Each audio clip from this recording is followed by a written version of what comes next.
Morning. So we're going to change gears here a little bit.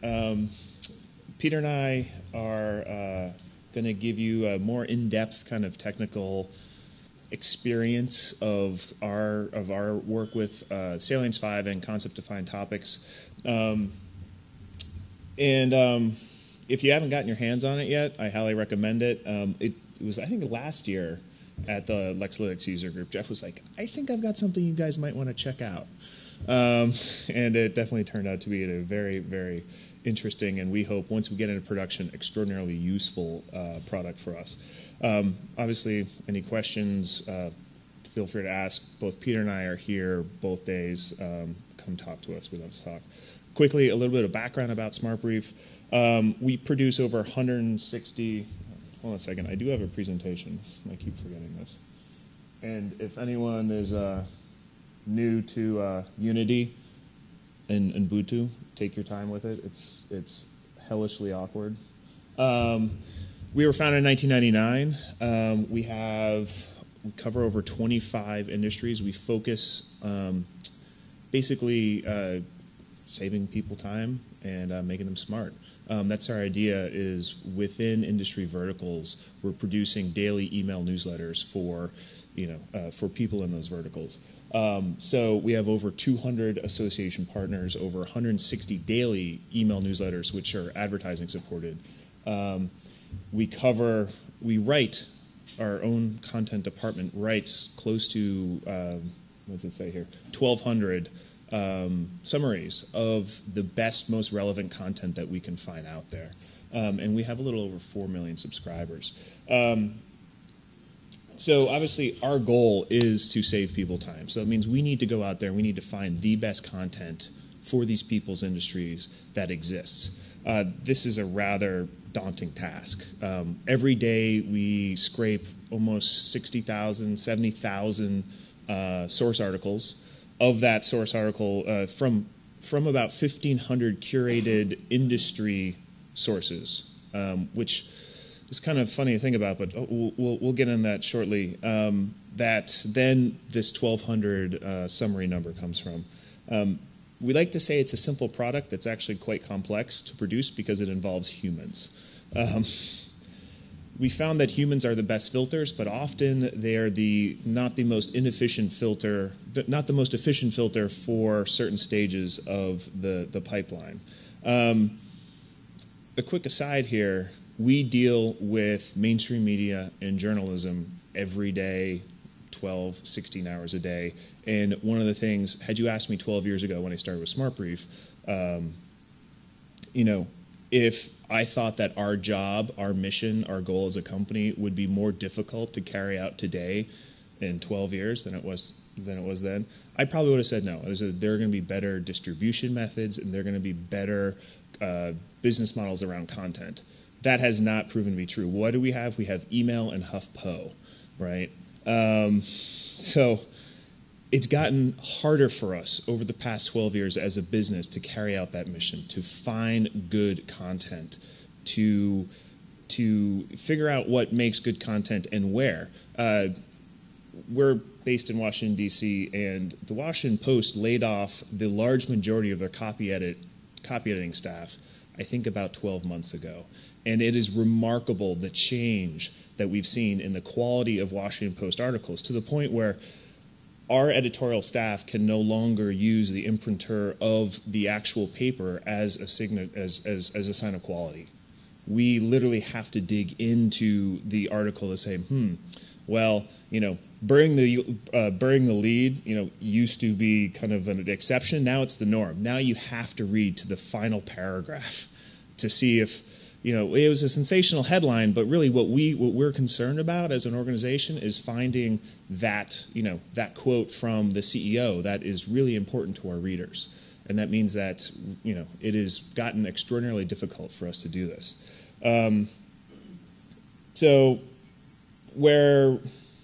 Sorry, I'm on two screens here.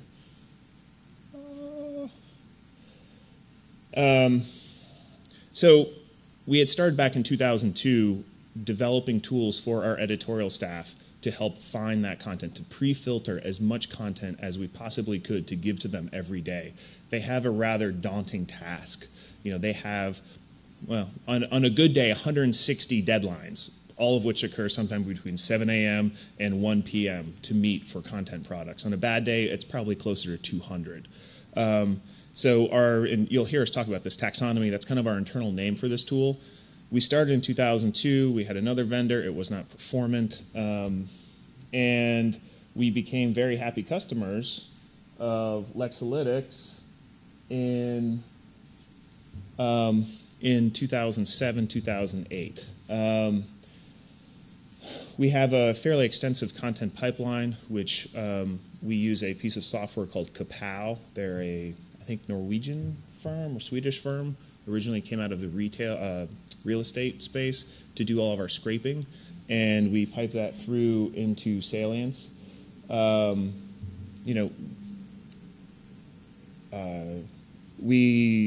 were really pleased with the way when we made the switch from our previous package to Lexalytics, kind of the fact that they consider themselves an engine and had really provided the tools for us to do that integration far more easily than our previous package had. So what I'd like to do now is hopefully kind of understand more of where Smartbrief is coming from.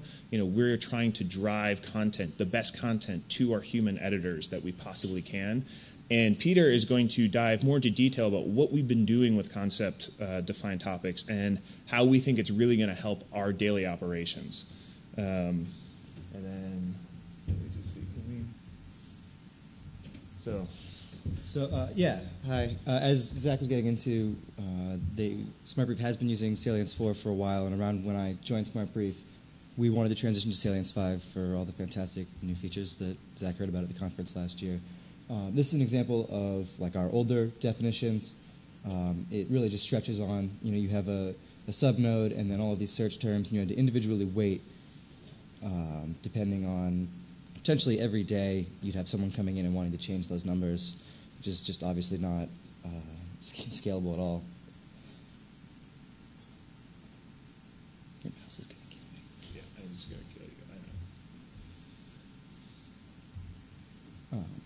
So trying to manage those query-defined topics just quickly got harder as we had 300, 500 different terms. Each needed to be weighted individually. Negative terms needed to be placed into each query-defined topic.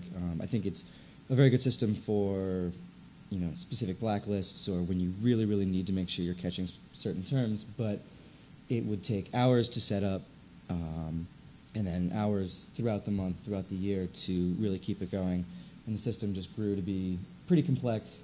My former lead developer drew this because he didn't like to use Jira and such, but it just became tough to follow what was going on where, and all this grew up around having to handle that. So when we were building a new system, the goals were to really streamline that whole process, and all centering around concept-defined topics where you only really need a few terms to accomplish our goals. So we now have about 115 different topics defined in our taxonomy. So that's stuff at the top level, advertising and finance and education, and then beneath that, anywhere from 5 to 10 subtopics.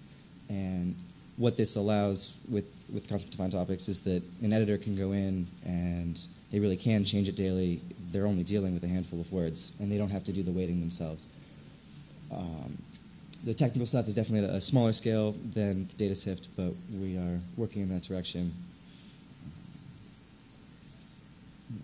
So in addition to the concept-defined topics, what we love about Lexalytics is the metadata extraction, the summarization that we can do. It's really a big shift for Smartbrief. For the last 12 years, all we've really known about our content is the URL, the source, the date it was published on, and then the engagement data that we get from our products.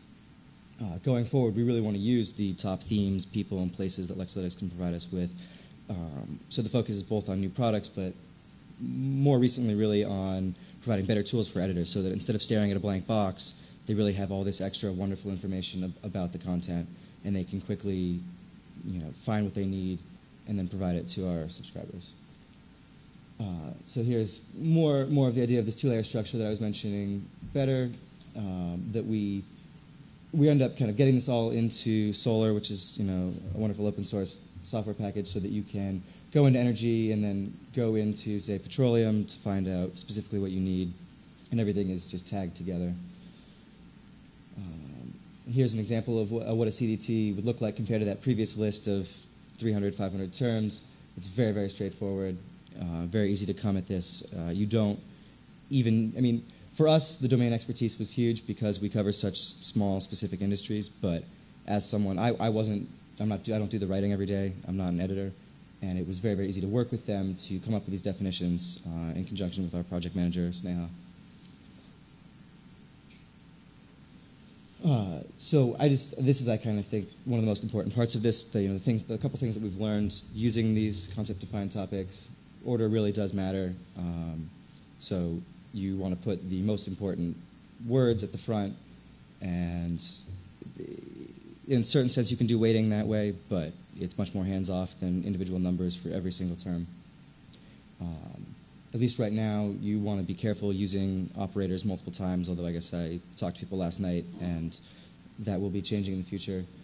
Using the context term weighs the left-hand side more heavily than the right-hand side, and it will apply to everything else in the term, or everything else in the definition.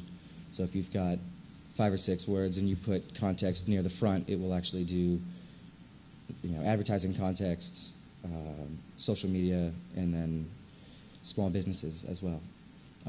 You could put parentheses in and it won't complain, but they don't actually do anything.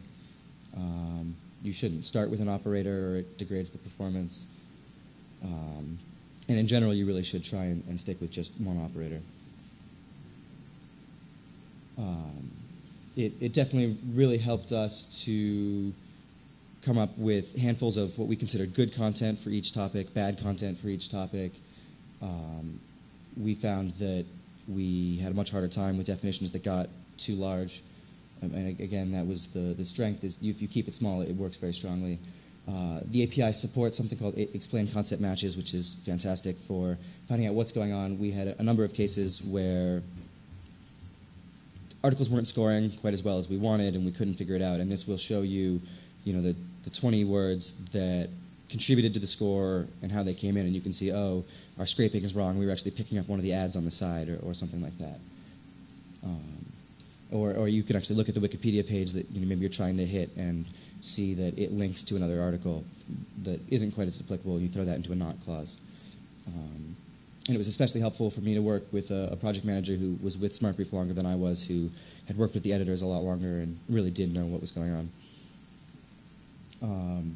Just to touch on the fact that what we deal with is generally much longer form articles, which is fairly different than data sift, although I guess I take it they are getting more into blog posts. There is very much a fundamental difference between 140 characters and a long piece in the New York Times or the Atlantic. So we had to factor that into our scoring, and really with our topics, you have to be careful because in journalism, if they spend the first page using an anecdote to get the story going, it may not actually be relevant to the topic, or the terms they might use might be very, very specific to just the story, the narrative they're trying to tell. So you do have to be careful about that. And again, that then does mean that the summary function of Lexalytics is helpful for us if we want to give our editors an at-a-glance look at what's going on to save them from reading a 20,000-word piece. What we want to do in the future is make better use of Salience's collection functionality. So we send out newsletters that contain 12 to 15 stories. We send those newsletters out 5 times a week. It would be great to start figuring out and providing to our editors which stories, which trends were popular, how things were even related across industries. I think there's a tremendous number of tools that we can open up, and I would certainly love to talk about over the next couple days.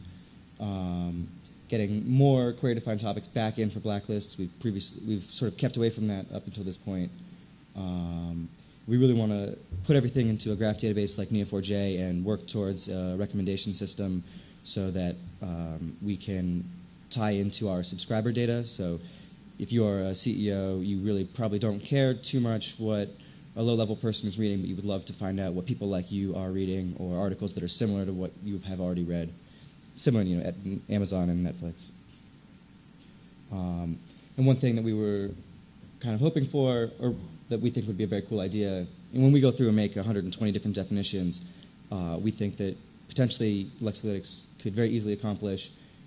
You give a set of articles in, and you extract either with the themes or something else to sort of reverse engineer topics, both as a way to make sure that you've got the best definition possible, but to just much more quickly roll up and get going with a new industry.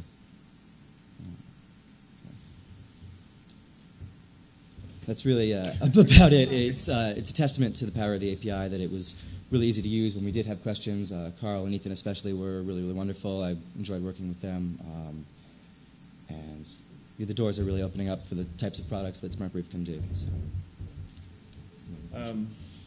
If you've got questions, I mean, we will talk your ear off about how we see that there's this growing problem of quality on, I think the presentation this morning was, you're looking at 1 zettabyte right now, or 2009, I think the figure was, and it's growing to 35. It's like, well, what use is that data, right? And that is, like I said, that's primarily our mission at Smartbrief, is to figure out what is the best data out there.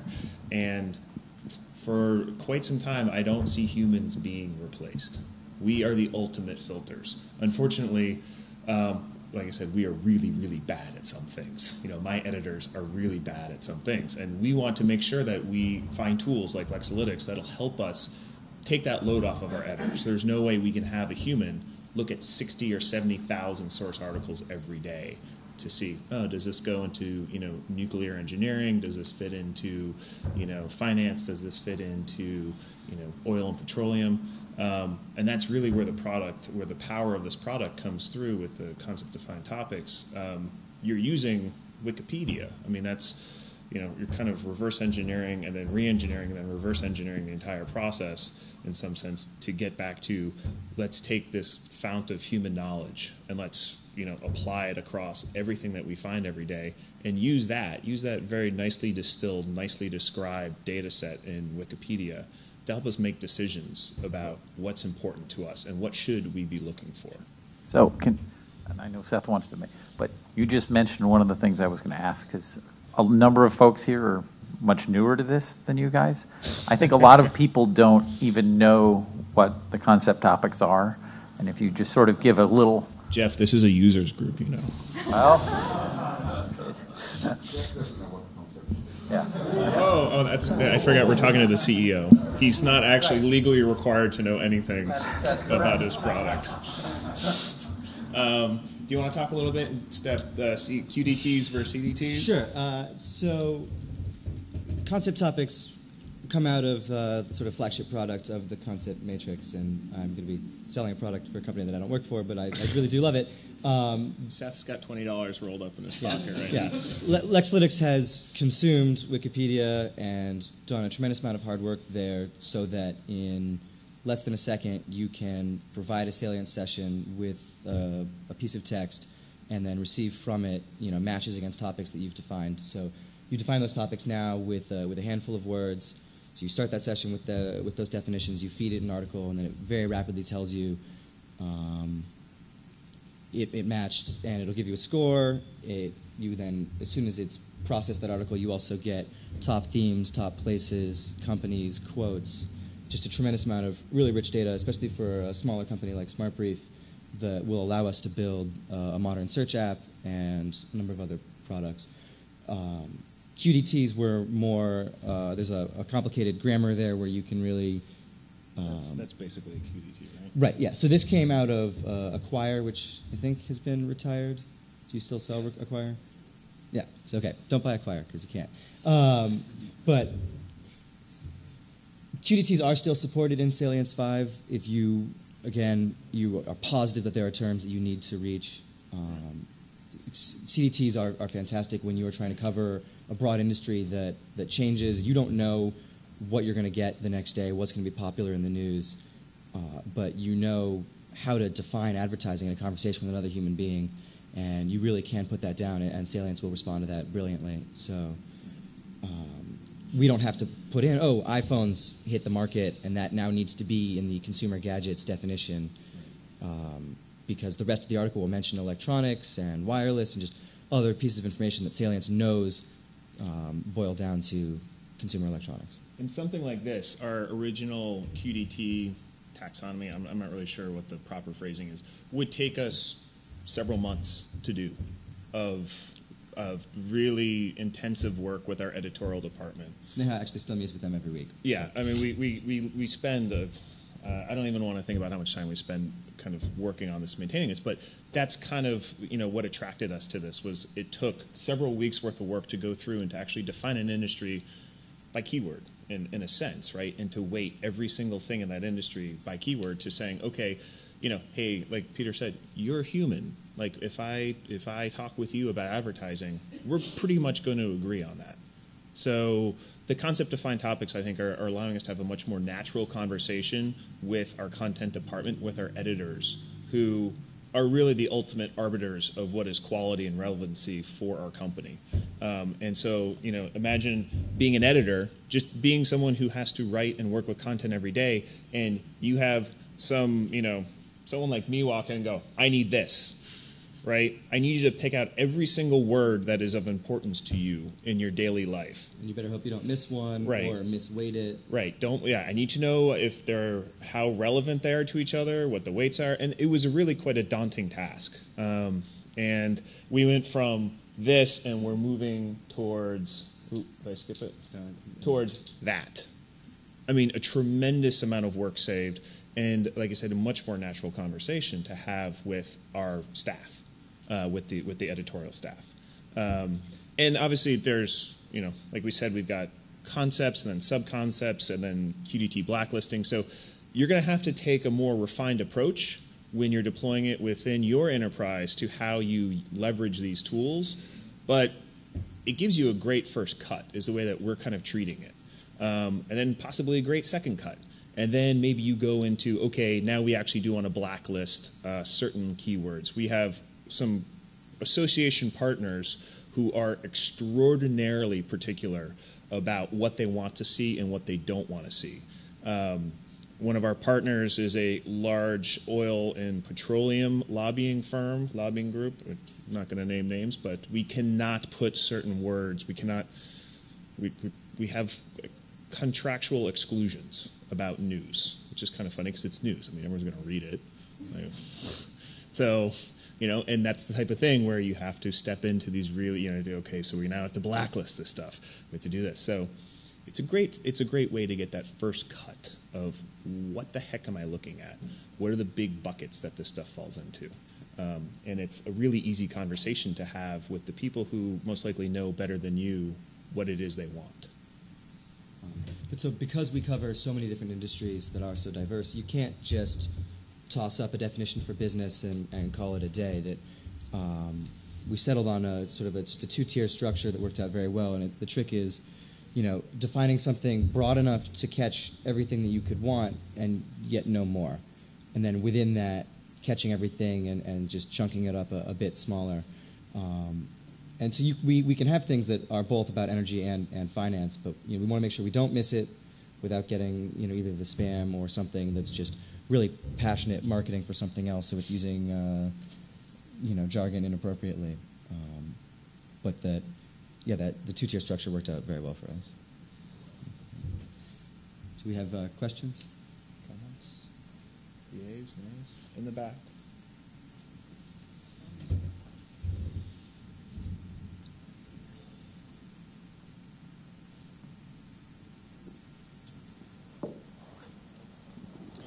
So one of the advantages of something like QDTs is that you know exactly why an article matched, and you have very precise control. I want to only know about iPhone 3GSs, not the iPhone 3G.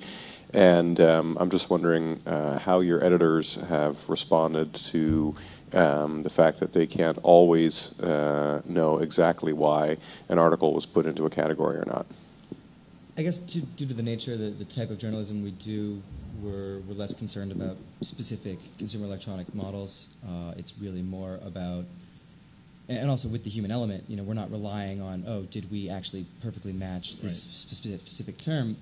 If we just give our finance editor the pool of finance articles and then the sub-industries within that, so investing or at the personal level, at the business level, they can then really go from there, and they're scanning through and using their years of industry experience to pick out what they need. At that point, they don't care. It's just a matter of how do we take everything on the internet and make sure our editors aren't reading it, and really just giving them that focused pool to then further winnow down for our subscribers. Let's put it like nothing goes out.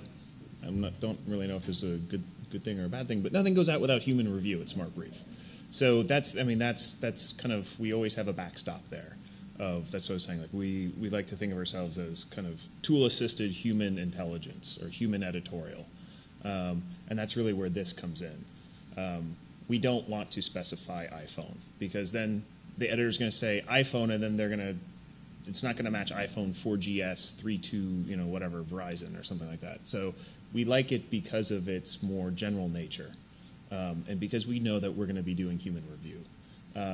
If you're doing straight up kind of programmatic, here's content, here's products, put a feed out, it's going to go out, yeah, I would probably be worried about that as well. But then at the same time, instead of using your resources on writing those summaries in the editorial time, you could allocate that to maintaining the more focused QDT list. So it was just a trade-off for us that we wanted to have better writing and better analysis from that human perspective, rather than maintaining... Spending time and management and oversight. Right. Anyone else? Other questions? Good times. All right, thanks, guys. Thank you.